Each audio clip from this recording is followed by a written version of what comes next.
Welcome to another episode of Inside the Line, Real Stories by Real Cops. I'm Dave Rattigan. With me, Dale Lawrence, retired police officer. And just a little business done right up front. InsideTheLine.org is our website. If you want to email us, I know we were asking people to email us last week at realstoriesbyrealcops@gmail.com. And I'm sure we get a deluge of emails. I would like people to email us. Did anybody email us last week? We can help personalize the podcast toward them. I don't believe so. I didn't see any in there. Some podcasts ask for money. Did you look? Yeah, I did. I didn't see should any we ask for money? If we ask for money to help support the podcast, maybe we'll get money. Excellent. All right. Well, listen. So we don't want any money. We're all set. Thanks. We're not all set. Speak for yourself. I'm all set. Listen, it's Valentine's Day. I don't have the $250 that I need to buy 12 roses. Well, I don't have anybody to send them to. But if I did have somebody to send them to, who would have that kind of money? Well, Dave, I'm going to give you a little tip, inside tip. There was a funeral. I live right across the street from the cemetery, as you know. And there was a funeral the other day, and there's still a whole bunch of flowers on the grave because I went by there yesterday, and they're still there, and they're fresh. Well, it's nice that that Mrs. Lawrence can score big on Valentine's Day with the recently deceased flowers. Anyway, if you like the podcast, please share us. Please share it. The title of this one, Scary, Funny, or Pathetic. Or pathetic. Yeah, I think scary, funny, and pathetic. We get some stories, real-life stories. All right. When I was afraid, when I thought something was funny, and when I thought something was pathetic and sad. Yeah, it sounds like they're kind of going to be the same. I've seen these, but first we're going to update. This something is, if you listened to the last one, you heard us talking about homeless people and the friend or foe, and this one is a foe. Oh, it's awful. Salt Lake City, a woman let a homeless man into her apartment to take a shower. Yeah. I'm sure he smelled pretty bad, but... And he slit her throat. We talked about this last week, so we're just going to briefly review it. We spoke about the homeless, friend or foe, and I just jokingly said near the end of the podcast, if you want to give him money, that's fine. If you want to give him a pair of clothing in the wintertime, that's fine. If you want to buy him a hamburger from Burger King, that's fine. But don't invite him in your house for a shower. Don't accept their offer to babysit your young children, because once you let them in your space, in your personal space, they are homeless. A lot of them have mental health issues. A lot of them have alcohol and drug issues. A lot of them have a violent past. They're homeless for a reason. And unfortunately, this Good Samaritan here almost lost her life to help a homeless person. It's horrible. So, like I said, we're going to reiterate, don't let them in your space. They're not the type of person. They're like a rabid dog, all right? A rabid dog. It looks good in a cage, but once you let him out of the cage, he's going to attack you. Rabid dogs look good to you in a cage? They look good in a cage to me. By the way, this story is from the New York Daily News, and they said that as of the writing of the story, the victim's condition, she was stable. She was in stable condition after this guy cut her throat. 30-year-old homeless guy. Eric Jones. Let's give him a little airtime here. Eric Jones. There you go, Eric. Here's the problem with Eric Jones, the homeless guy, is that's in Salt Lake City. So if you know any friends named Eric Jones who live somewhere else, I always feel badly for the person who's got the same name. I have a friend named Jeffrey Epstein. Oh, really? Yes, not the same one. But he gets to go through life. And I know a kid who's got the same name of famous, let's call him infamous alleged rapist who got off. Oh, there you go. And this kid's got that name, and he's got to go through life with that name. So well, I was searching. I did a Google search on Dale Lawrence, and there's another podcast out there with Dale Lawrence in the podcast. I forget what it was. Clearly a fake name. Yeah, absolutely. Probably scrapbooking. He probably stole our format. Yeah, probably. Stole the name. He's like, Dale Lawrence, what a great name. So you don't know what the podcast is? I forgot. It was about a month ago. I was just doing a Google search, and our podcast came up, and then another podcast came up. I think he's an author. Okay. Yeah, we have a kind of a cutting edge podcast. All the dirty from law enforcement. This guy was probably talking about gardening or something like that. Yeah, probably gardening. Because a lot of big niche in the podcast industry, gardening podcasts for all those. All right. Anyway, let's go to what we're. By the way, there's another Dave Rattigan. There is. Yeah, he's a writer too. Oh, there you go. He's a writer. He's a theologian, and he's in Ireland. So he's pretty prolific. There you go. You can always say you're him. I could if I needed to. Absolutely. Although why not? If I go to Ireland with a name like Rattigan, Somebody always knows a Rattigan in Ireland. Yeah. So, hopefully they're not from the IRA, that old terrorist group back in the day. Maybe they're in the IRA. All right. Or maybe they were in the IRA. Anyway, let's move on. Let's go to scary, funny, and pathetic. We'll start with scary. You've got a story about a man. These are all stories that I experienced through my 32-year career. Every one of them. I had to dig deep in my mind. Ooh, wow. Wow. So bring everything out. Considering that you came across a podcaster named Dale Lawrence and you couldn't remember what his podcast was about. Yeah. You were digging deep in your mind. You probably got all the way to what? 2020? Yeah, probably a few years ago. So if I have a little PTSD bringing up all this scary stuff that I'm going to talk about. And the first one, we got a call for a lady called 911 and said, hey, my husband's depressed. He's a hunter. She specifically said that because she says he is an expert shot with a rifle. And he has one of his very high-powered rifles on him. He's sitting in the backyard on a log, and he's threatening to kill himself. So we were getting updates as we're going, and it was probably 2 or 3 minute drive from the station because it was Friday. It was right around shift change, too. It was like around 3:15. So all the cops from the day shift we're ready to go home. We're like, we're going home. It's Friday. We're out of here. Yeah. And we get the call. So you have like 8 day shift cops and you have 4 to 12 cops because everyone, was arriving and leaving at the same time. So we had 15 cops there within 5 minutes. And I just happened to be out in front with a couple of other officers. And there he was, high-powered rifle. He was an Indian. She did say he was Indian, like a, I don't know, Native Comanche. Native American. Native American, yeah. Okay, I'm sorry. We're on this side of the Mississippi. All right. We were on the other side of the Mississippi. I believe it's still Indian if you're on the west of the Mississippi, but maybe not anymore. He was Native American, just to be politically correct. Politically correct, inaccurate. Inaccurate, very good. So we all showed up, we all got a perimeter, and we were hiding behind cars and trees.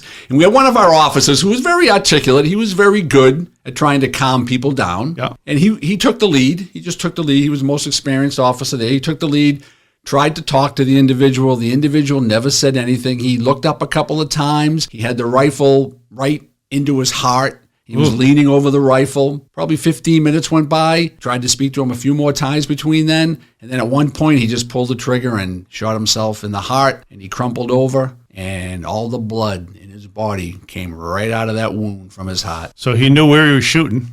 Absolutely, he knew where he was shooting. He knew what he was doing. Did you get an explanation of why? No, I mean, the wife, she didn't. She just said he was feeling depressed. We didn't get into his whole history. Has he been depressed his whole life? But I think in those situations, a lot of times, you feel very bad for the family because the family was at the house. You feel bad for the guy because you could tell in his eyes that he was sad. You could tell that he was in a bad place. You tried to talk to him. You had the fear factor because you knew that rifle could go through a small tree that you were hiding behind. You knew that rifle could probably go through the side of a car if you weren't near the engine block, and some of the officers weren't near the engine block. Yeah. I guess the only positive thing that came out of that was when some people are suicidal, they're also homicidal, and he very easily could have turned toward us and started shooting at us. And the weapon he had was a lot more powerful than what we had, because all we had at that point, we didn't have assault rifles. It was 10 or 12 years ago. Mm-hmm. All we had was shotguns, which aren't that accurate, and our little 9mm. So he would have won the battle, a gun battle, for at least a minute or so. He would have won, for a minute or so. Yeah, there was probably eventually 15 or 16 of us in the area. That's got to be incredibly awful to see, too. I mean, I couldn't eat spaghetti with tomato sauce for the longest time. Yeah. No, seriously. It reminded me of that situation. That's horrible. Let's go from there to the funny, because there's nothing like telling a scary, sad story like that and then going to something funny. Yeah, it was funny, but it was kind of weird. We got a call for a construction truck parked way in the back of a lot in which there was a building for a local college under construction. They were building dorms for a college. So there was a lot of construction equipment. It was a dirty area. There was mud because it was around winter time. So we rolled back there. We put the spotlight on the car. On the truck. We didn't really see anything. So we rolled up to the truck. In the truck, there was 2 males having sex. A younger male, he worked for the construction company. Okay. And then the older male was probably in his mid-30s, and the younger male was probably in his 20s. Which asked him what's going on. We're not going to pass judgment on the situation like that. But as we're speaking to him, the kid was a local kid. His family owned the construction company. So when he said his name, then we knew him. And then the other person was a college professor at that school. And we ran into that professor many times because he was in the criminal justice program. Okay. All right. So the department I work with, we had contact with professors in that college in the criminal justice program. So we'd go in there once in a while. I would personally, because I was in the community policing unit, and I would run into that individual.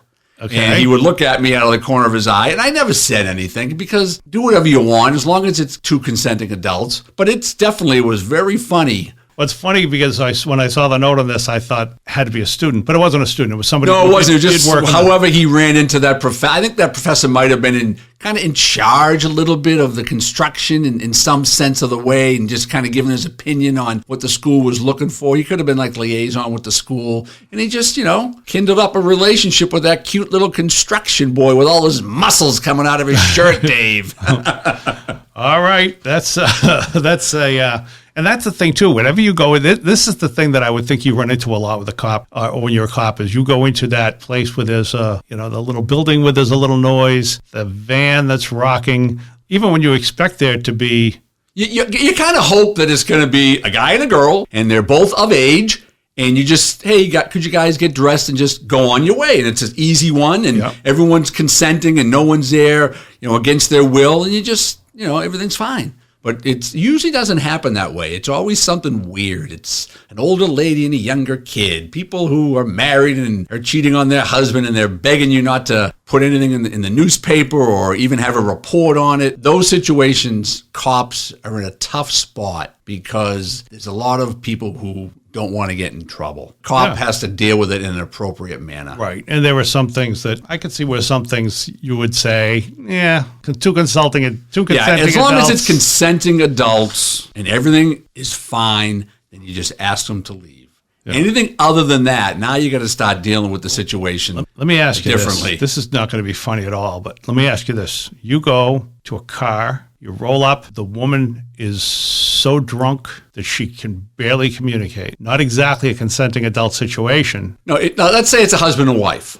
A husband and wife. Let's say it's a husband and wife. Okay. That's different. Let's say it's a boyfriend, girlfriend, and they're just drunk. Yeah. That's different. Let's say it's a guy and a girl who the guy met her on some dating app, on Facebook, on Craigslist. At the bar? Something. At the bar, different situation. You're going to have to handle that. That's a potential sexual assault scenario, what you just described. Yeah. If someone is so intoxicated that they can't consent to sex, then you have a crime there. That's rough. And of course, it's also, so when the person's sober, so what do you do? Well, at that situation, you'll definitely intervene. You'll see who the male party is you're dealing with, his criminal background, and figure that out. You'll speak to the female. If she's like so intoxicated, then obviously she's going to have to go to the hospital, because if she's that intoxicated, there's a blood alcohol issue and she could have alcohol poisoning. You're going to have to interview her at some point. What if she's just talking crazy, like drunk crazy talk? Yeah, you must run into that. We run into that. I mean, it's at that time, unless she's screaming, "He raped me," then you'll separate the situation. You'll identify who you're dealing with as the male. And then at some point when she sobers up, you will interview her and see what she has to say. You can be a victim of a crime but not want to cooperate with law enforcement, to include a sexual assault. Well, I can punch you in the face, Dave, and if you want to accept it right now and the cops show up and you say, don't worry about it, we're just old buddies punching each other in the face. You're a victim of a crime, an assault and battery, but you don't have to be a victim. You can tell the cops to screw. I'm fine. Yeah, I had a friend who got stabbed. He didn't want to say who stabbed him, and so he told the cops, "I'm going to take care of it on my own." Oh, there you go. And, that happens. Anyway, let's move on. All right, move on. Pathetic. And then this is a recent one, and it kind of deals with 2 points. It deals with possibly shoddy police work of a death. Yeah. And this is the Bob Saget. Yeah. So Bob Saget, well-known comedian, probably Dave's idol at some point. You guys are about the same age, 65, 63, 65. Yeah. Have you ever worked with him? What's that? No. Did you ever work with Bob Saget? But I know a lot of guys who know him, and they all say nice things. Yeah, so he was found dead in his hotel room in Florida about a month ago. As the reports came out, initially they were thinking could have been a heart attack because he has heart disease in his family. And then a few weeks later, they said, well, there was some sort of trauma to the back of his head. Right. He could have fallen. Yep. So that was kind of the consensus, that it was a head injury, and unfortunately he went to sleep and he didn't wake up. But just within the last week or so, independent coroners came out with, his head trauma was something that was seen in bad car accidents or people who were falling 30 feet from a height or someone smashed in the head with a baseball bat. When the cops showed up, what did they actually see? Was he lying in his bed under the covers just like he had gone to sleep? Or was he sprawled across the bed and in a perpendicular pattern? What was the scene like? And I think it almost sounds as though, because the Florida law enforcement agency, that one of their last lines on the newspaper that I read was, "Case closed, this is our findings, accidental death." It's almost like they're smug and arrogant about it. This is what we saw, and this is what we're telling you. And just from a law enforcement perspective, and I've been to calls where you go to a call. In particular, we went to a call one day. There was a known drug addict. She was sprawled out on the floor, and the house was immaculate. There was some drugs in the area, nothing crazy, just some pills and a little cocaine. And it looked like she had done some drugs. She went to the ground, and when we found her a day later, she was deceased. Nothing looked out of the ordinary. Okay. Well, a few hours go by, and the neighbor comes over and says, "Hey, what's going on?" And it's like, "Well, there's a lady in here who's deceased." And she's like, "Really? What do you she didn't say, "What do you think happened?" But we kind of said, probably, natural causes or maybe drugs. And she goes, "Oh, I don't think so. Because last night I heard yelling and screaming in there. There was a domestic situation." So what had happened, had a homeless guy in the house. They were both drug addicts and alcoholics, and he would live there with her occasionally. She was on housing, so he would come in and every once in a while hang out and they'd do drugs. Allegedly, or actually not even allegedly, what he did was he beat her to death. He kicked her in the stomach so many times that he lacerated her stomach and she bled to death. Ugh. But initially, when the cops showed up, and I was one of the cops, we initially, it looks like she just did some drugs and she fell to the ground and she died. Everything looks fine. The house was immaculate. Yeah. What he did was he cleaned the house, he scrubbed the house with bleach, and he made it immaculate, and he hid a lot of things. And ultimately, he was arrested a few days later and convicted of that crime. But I'm going to be honest with you, we were very close to just allowing that scene to go the way it was, because our initial interpretation was it looks like an accidental drug overdose. And I think that's what they probably did at Bob Saget's room. It looked like natural causes, and they probably didn't do a thorough investigation.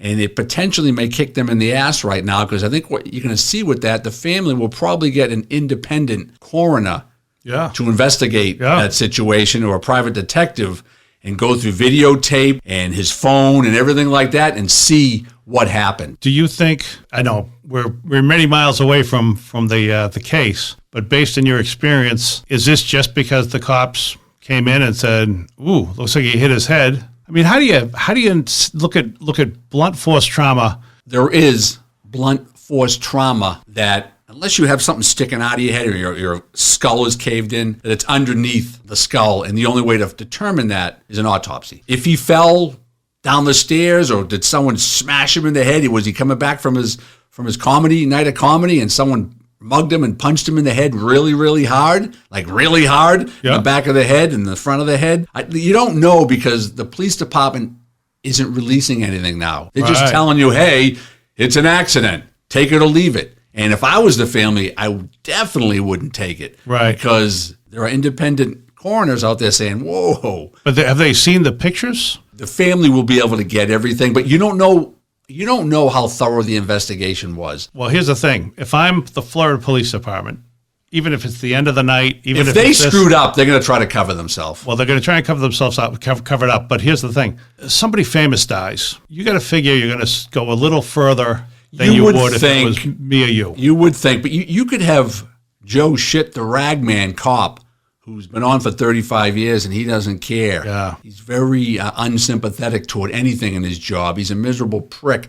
That could have been his call. Yeah. And if he's a 30-year veteran or a 25-year veteran, he would have called a homicide detective. The homicide detective might have took his opinion on it and said, "We're good. Just call the coroner, and you'll be out here in an hour or two." That's in contrast to that, He could have said, well, looks suspicious. There's a lot of blood on the pillow. Doesn't look right. Then they bring the crime scene in. They do all the forensics. They grab the videotapes of who might have came in and out of his room. And they do a thorough investigation to rule out everything other than potentially natural causes. How about this? And I'm not saying that this is what happened, but I'm saying, let's say theoretically, Dave Rattigan, big famous, whatever I am, big famous movie star. Absolutely. Big famous podcast star. Or maybe it's just me and they think it's the other Dave Rattigan.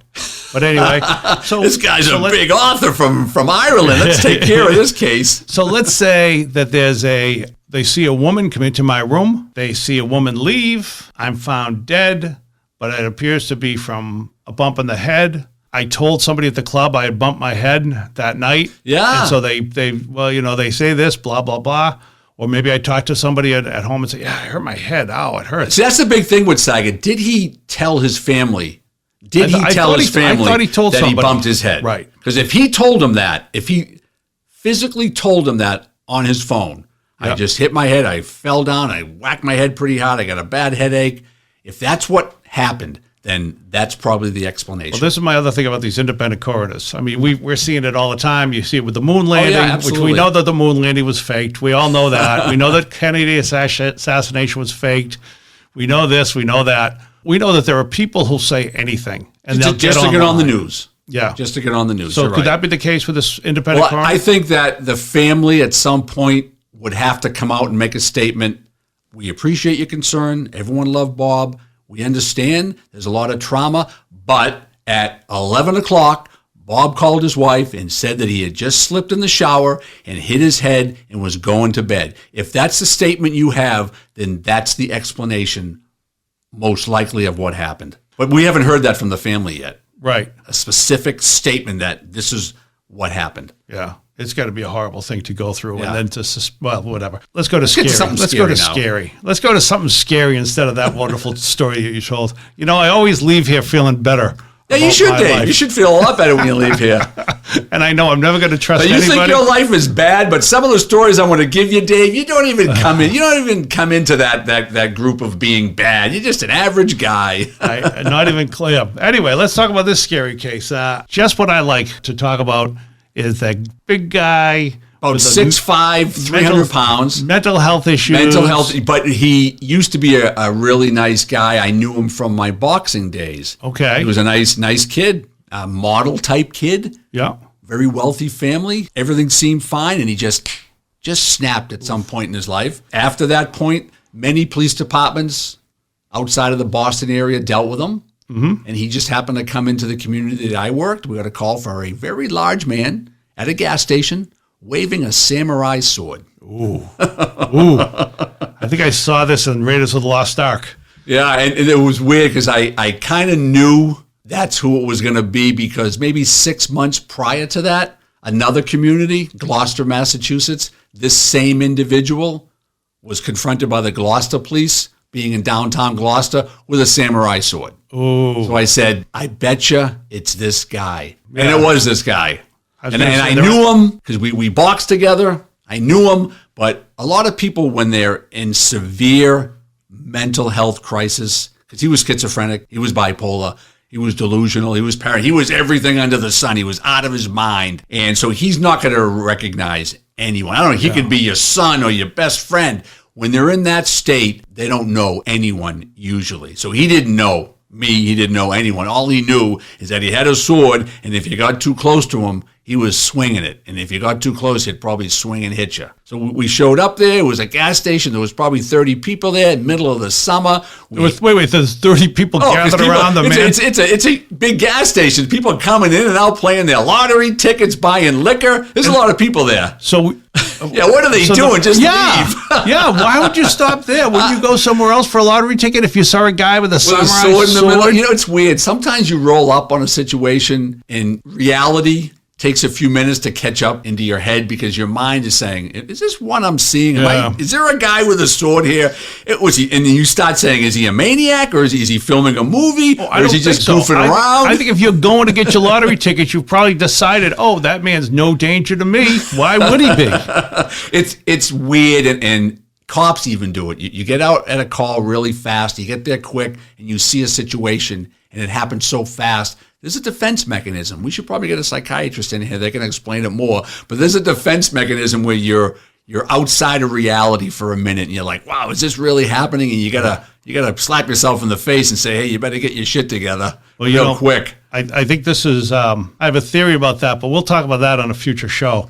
So ultimately, how did you disarm them? Ultimately, we had an officer show up. Like I said, every police department has a couple of guys or gals who are just really good with people, just unassuming, older guy, just very articulate, nice, calming voice. He spoke to him from a distance. We put like 7 or 8 cruisers around the perimeter so no one would come in.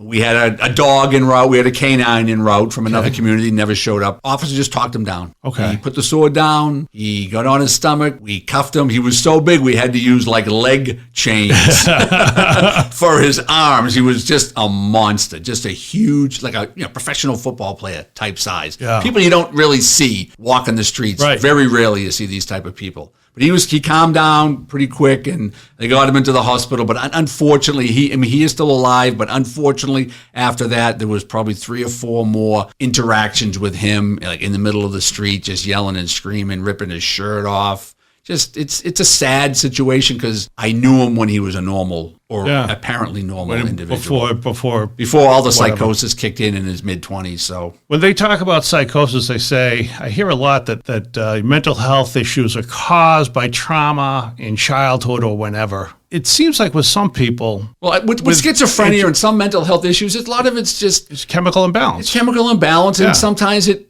kicks in your mid-20s, your late teens, and the person at some point appeared normal, but then you see him a year later and he's out of his mind or she's out of their mind. And it's like, well, how'd this happen? Luckily for you and me, Dave, we're just as calm and happy-go-lucky as can be. Speak for yourself. Speak for yourself. So here's what I love at the beginning of the show, you said these were all things that had happened to you. Absolutely. While you were on the force. So tell me about the next story, Dale. Well, I wasn't the subject of it. It was my partner who was the subject of it. I just happened to be there. So we had This ruins the story for me immediately. We had a young lady with relatively severe mental health issues. You wouldn't necessarily look at her and say she had severe mental health issues, but she had behavioral issues, and she was in a house, social service house, and she lived on her own.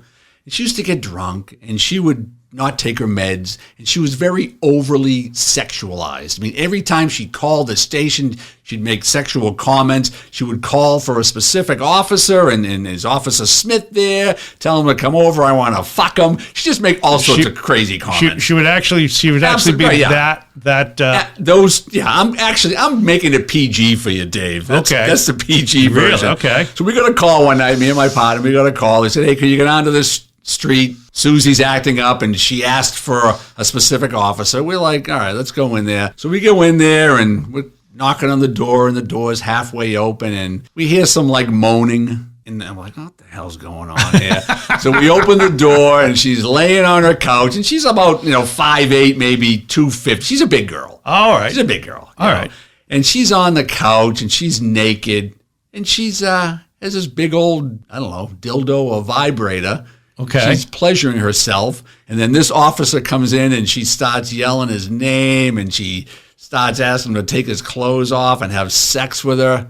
It was somewhat sad because hopefully that's not going to be anyone I know from my family at some point in their life. But it was funny as fuck. It was funny. It's sad, but it was funny. It was sad, but it was funny. So anyway, so I assume the way you handle it is you went down to the cruiser for a while, went out for a coffee run. I throw him a couple of condoms and say, have a good time, brother. No, ultimately we were able to speak to her. She put her clothes on. We called her mental health caseworker, and she came over, and they spoke, and they ultimately went up to the hospital, and her medication needed to be a little tweaked, and she came out of the psych ward about 2 weeks later, and she wasn't bad, and she's a pleasant girl, but 3 or 4, 5, 6 times a year she just goes off the rails. And she would always ask for this guy, for this officer. Always. She loved him. This is the thing. I mean, you must get. I know you get people who get fixated with certain officers. It's usually because they hate their guts and they want to kick their ass. Okay, that's usually what it is. Oh, that's funny. Is that it? Yeah, that's usually what it is. I would think that you would have like little girls or like You might have 12-year-old like girls who might. or parents who are, a lady who's divorced and the officer shows up and he's kind to her. Yep. And now she's like stalking them and all. Yeah, cops definitely have male cops. Yes. I've seen it more with male. I've worked with a lot of female cops, but I've never really seen males hit on the females. Okay. We go to a call and women, there's a drunk male making sexual comments to the females. But I have many stories where you roll up to a college house or up to a house and there's some ladies there, they're drinking, and a cop shows up and they're like making all sorts of sexual comments to them. Yeah. It's great though. It's great. Well, it's funny, and I'm sure that there are also things where they're not as overt as what you described. Well, some people are more discreet about it. Like you got the little girl who's got the cop who's there regular doing detail work, so she's got a little crush on him. She's 12. It's an innocent crush. Or you've got the woman, the college girl. Yeah. It's a college town that I worked in. Yeah. And if you're a young cop, in his 20s, the girls might ride by you and make comments to you, or they might flash you something, or whatever they do, give you their phone number. I don't know. Just there's all sorts of things that happen. Okay. Nothing really criminal. It's not like you guys were doing so well until the UPS drivers started to be everywhere, and they absolutely raked it up because they had the brown. Now we're in competition with Amazon and UPS and FedEx. All right, how about pathetic? What do we got here? This is a extremely pathetic one, and it's from the community where I work. Well, what happened in this situation was there was a man from Peabody, Massachusetts. He had Asperger's. He lived alone, but his parents were very much into his life, and they took care of him, but obviously he had his independence. Well, a few weeks ago, probably a day before the big blizzard we had at the end of January. I remember that. Yeah, he was feeling depressed. It was snowy. It was very snowy. He was feeling depressed, so he went to the Beverly Hospital and checked himself in as a mental health commitment. So if you're feeling suicidal or if you're feeling depressed, you can walk into a hospital and you can commit yourself. So it's up to the hospital to take care of that situation. But what happened at this situation was he went in feeling depressed. The hospital tested him for COVID. I guess he had COVID. So they isolated him for 4 or 5 days. And at no point during those 4 or 5 days did they give him any mental health type treatment, counseling, speak to a counselor and try to, figure out, where's the depression coming from? Are you suicidal? What can we do to help you? They just threw him in a room and said, you got COVID. We'll speak to you when you're free and clear of the COVID. What do they do when they do that? Do you have any physical contact with humans? What, when you're in COVID isolation? Yeah. I couldn't answer that. Okay. I couldn't. Right. I would think you probably don't have a lot. Yeah. Maybe one nurse who's assigned to you. But he went in there. You're talking to people who are suicidal. People who are suicidal and they're asking for help. Yeah. Usually are kind of testing the waters to see if people care about them, see if their life has any meaning. Because if I tell you I'm suicidal and you blow me off, then you're going to reinforce whatever negative behavior or negative outlook that I have on myself, and you might go kill yourself. Yeah. So this guy went in there seeking help, and the hospital didn't give him help. Once he cleared the COVID protocol, he left. He left in freezing cold weather. They didn't contact his parents, his mother, who was his guardian, and specifically told the hospital, when my son leaves, let me know and we will come pick him up. They didn't do that. And they just let the kid go by himself. And he's, like I said, he has Asperger's. It was in the 20s. All he had was a jacket and the pants he had in his back. He didn't have a cell phone. He had no money. He had nothing. And they sent him out the door. And unfortunately, I wouldn't say he got lost, but he went into a wooded area, probably a few miles from the hospital, which was pretty much en route to where he lived. And he perished. And they just found him literally 2 days ago. So he was missing for over 3 weeks and he died in the woods. And that situation right there, now I don't know how the hospital, if they're going to be found criminally or civilly responsible for that. But my experience with that hospital in that type of situation, that was a common theme within law enforcement in that community, that hospital treats their mental health patients with very little regard. They toss them out the door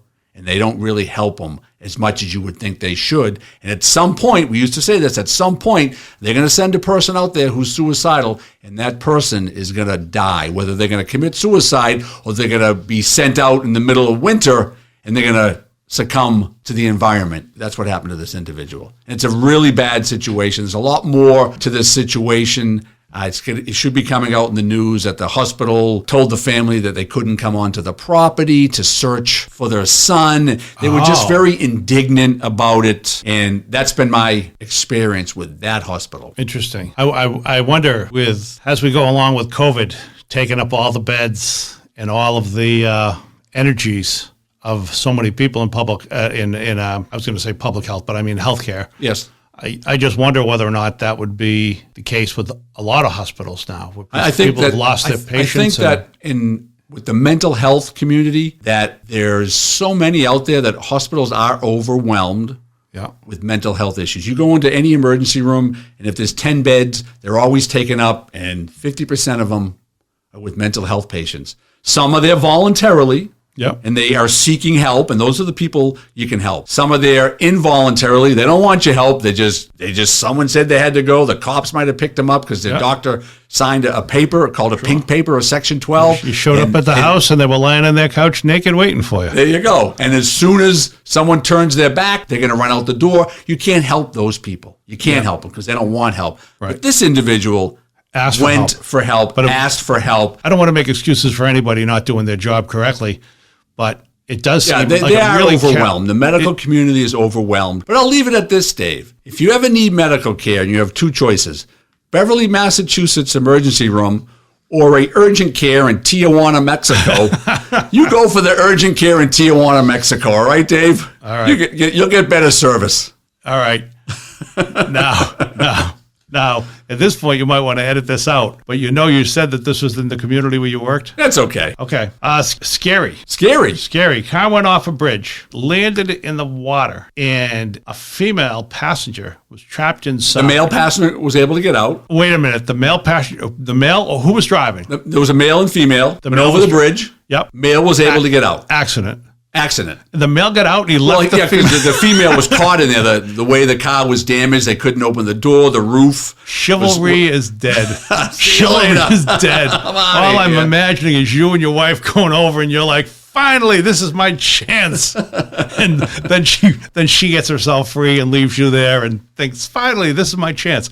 So the guy gets out. Yep, the guy gets out and he runs to a house and they call 911. Okay. So you show up and there's a car, in the water, probably up to the window. And the tide is rising. Okay. So it's not like they haven't dunked and they're underneath and she's trapped. But the thing was... So going for help might have been his best. No, that's his best thing at that point. Right, absolutely. So I take it back. This guy wasn't ungalad. He was probably drunk too, but I'll leave that out of the story. Okay, but anyway. Not important. So the cops show up, fire department shows up with their dive team, and they're kind of close to the shore, but the cars, you can't get the car out, you can't get her out. So they have their jaws of life, and they just can't get her out. And they're trying to figure out how the hell are we going to get her out of here. What happened? Like the metal was bent on her leg? It was just bent, and the roof was crushed in. The door was pushed in. It was very hard to operate because now the tide's coming in. Yeah. What they did was they had the dive team. They put a mask on her. Yeah, makes sense. Yep, a mask on her with air, scuba tank, and they had her in the water. By the time they finally got her out of there, and she's nervous, and everyone's screaming. People are on the shore screaming. The boyfriend's going nuts. You're nervous. Your heart is racing because you know that if something happens with that scuba tank or she panics. Shallow breather. Yeah, shallow breather. She's not going to survive. Goes to the tank in 10 minutes. So they were able to cut the roof off finally and get her out of there. But at that point, she was submerged in the water. She was underwater for probably 2 minutes. Wow. And there was another fireman diver who was right next to her. Okay, keeping her calm. Keeping her as calm as she could be, and they were able to get her out. But it was a really bad situation, and you felt because you don't want to see anyone die, but you don't want to see someone drown right in front of you. Oh, that's the worst. Yeah, that's bad. That was bad. That's frightening, and it was smart thing to do. Well, yeah, firemen are pretty smart. They're all tradesmen. Firemen are very technically proficient. They know how to figure out all sorts of mechanical stuff, electrical stuff, all sorts of stuff. Firemen come from all different backgrounds. And you know what else? This is going to alienate. Cops are just a bunch of nitwits. Yeah. That's what I was going to say. No, I wasn't going to say that. I was going to say this. This might be bad for our audience, but everyone loves firemen. People don't all love cops. No, they don't. It's like if they only want to use you. Some people like cops. I'm sure. Yeah, no, I'm people sure do. Sure elderly people in their 90s and 3-year-old kids. All right, so we got a closing story that's both funny and pathetic. Oh yeah, this was a funny one, but it was a pathetic one. Yes. So there was a case like 15 years ago. She was a social services worker back in Massachusetts. It used to be called DSS, Department of Social Services. Now it's called DCF, Department of Children and Families. But there was a social services lady in her 30s. Attractive lady, very well kept, went to college, had a master's degree in counseling, lived in the community, had a couple of kids. And a couple of kids? A couple of kids, 3 or 4 year old kids. All right. And she would frequently go to certain houses. Yep. And she had kids based on their family history. There's a lot of kids that live with their family, but they're under social service care. That was this kid. They need a little extra help. Yeah, a little extra love as well. And she gave him a lot more extra love than he was probably looking for. Well, she became infatuated with this kid. He was just a 15-year-old kid. He wasn't the type of kid I'd even want my daughter to date. He was just a kind of a goofy kid. He was just nothing about him. Wait. He was a goofy. You wouldn't want your daughter to date a goofy kid? If my daughter came home and I would say, "What are you doing with that kid?" You could do better. You can do better. You'd be the kind of father that would steer his daughter to like Biff from Back to the Future. Oh yeah, a guy that she really would regret being with in the long term. So anyway, the social worker became infatuated with the kid, and not only would she meet him once a week on a family visit, but she would pick him up during the week, take him out to Burger King, take him to the mall, and just take him out. And she was having sex with the kid. It started out, she was giving him some beaners. That's a blowjob, Dave, in the street community, all right? I know.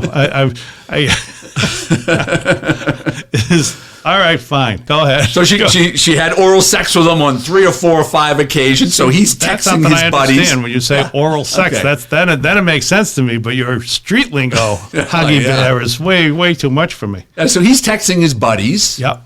And then people start talking about it, and then they're still together. He shows up at the high school he goes to. She follows him home. He has a girlfriend. She confronts the girlfriend on a side street. What does she confront the girlfriend with? Hey, what are you doing with him? And just leave him alone. She never said, he's my boyfriend, but she was kind of like, I'm a social worker. He shouldn't be dating you. He's got problems. She's trying to get the girlfriend, out of the picture. Wow, this is like Jerry It was pathetic. Springer. It was pathetic that a lady like this would throw away her life and her family, because ultimately she got caught, because the kid's mother found the text messages a few months later. There was some naked pictures, there was videos, there was everything.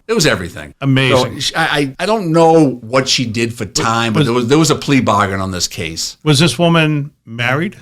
She was married, had 2 kids. She was married with, I know you said 2 kids. I didn't know she was married. Married. She's a nice, look at her, nice lady. I got to say, I've been with those women. They seem like nice ladies. And then the next thing you know, boom. Yeah, so some of it was funny, but it was more pathetic than funny. I got to tell you one thing that I've heard guys say. And you probably heard this. I personally would never say it because I'm, of course, very evolved. They say, they look at the websites of the teachers that have had sex with their students and things like that. Not bad looking. Like you wonder they're all attractive. What's the compulsion? What's the compulsion? They're no different. They're pedophiles. They're female pedophiles. Yeah. Not even pedophiles, but because a pedophile is usually a really young kid. They're female sex offenders. Yeah, it's a different category. Like if you have 13 and up, there's like some other word for it. I think, yeah. There's definitely a different age. Pedophile is someone who's 6 or 7 years old. Right. But these kids are 14. They're 13. They're 15. They smell. They're boys. Yeah. And my issue is, kid, why don't you just keep your mouth shut? How often are you going to get a 30-year-old hot lady I know why. to have sex with? I know why you don't keep your mouth shut. I know why, and you know why, yeah, because you're so proud of it. You're the first one in your group to lose their virginity. Even if you're not the first one in your group, you're the first one in your group to be dating a 30-year-old. Oh, yeah, 30-year-old, yeah. And have her send you pictures and whatever. Funny, I still have those pictures as evidence. Well, this is amazing. And the arrest went well? No, the arrest didn't go well. It was weird because once she got caught, she just turned into some evil Sybil type lady. And you go to the house to arrest her. Her husband's there, her kids are there. She's yelling and screaming, "Fuck the cops!" She just turned like real, for lack of a better term, she just turned real ghetto on us. She's a nice community. Yeah, nice upper middle class community, and she was fighting. She's spitting, and she's a lot of times when you arrest people, they'll drop to the ground. So it's hard to arrest them. You cuff them, and they just go limp on you. Now it takes 3 or 4 cops to pick her up, and she's kicking and screaming. Isn't that what they teach? Oh, people who do protests, just go limp. Just lay right on the ground, because now it's going to take 4 cops to pick you up. So now if there's 30 cops there, they really can only deal with 4 or 5 protesters. Don't go willingly, basically. Or don't resist, but don't go willingly. Yeah. So they can't say you resisted. Yeah, so that's what she did. She went nuts and it was weird. So you it was like split person, something going on. Maybe there. she felt split like personality. Maybe she felt like she wasn't the person that everyone thought she was. Yeah. I mean, obviously she wasn't the person everyone thought she was, because that person wouldn't have sex with a 15-year-old boy. Yeah, she should have waited till he was like 17 or 18. Well, no, I don't think as a social worker, I don't think you can ever have sex with your clients. Probably not. Yeah, probably not only probably not. Not only can you not, but it's not. I don't even think you can have sex with your clients who are of age. Because obviously they're a protected group. I don't know. I look at this and I think to myself, if it was me, I would give her more money. I gotta say, that's a great one to end with. That's fantastic. All right, we're wrapped up. Yeah, that's it, Dave. That's it, Dale. This might be your greatest moment. These stories are fantastic. Oh, you like them? Hopefully people like them. All right. Anyway, that's been Dale Lawrence. I'm Dave Rattigan. This is Inside the Line, Real Stories by Real Cops. And that's it for this week. We'll see you next week. Thanks.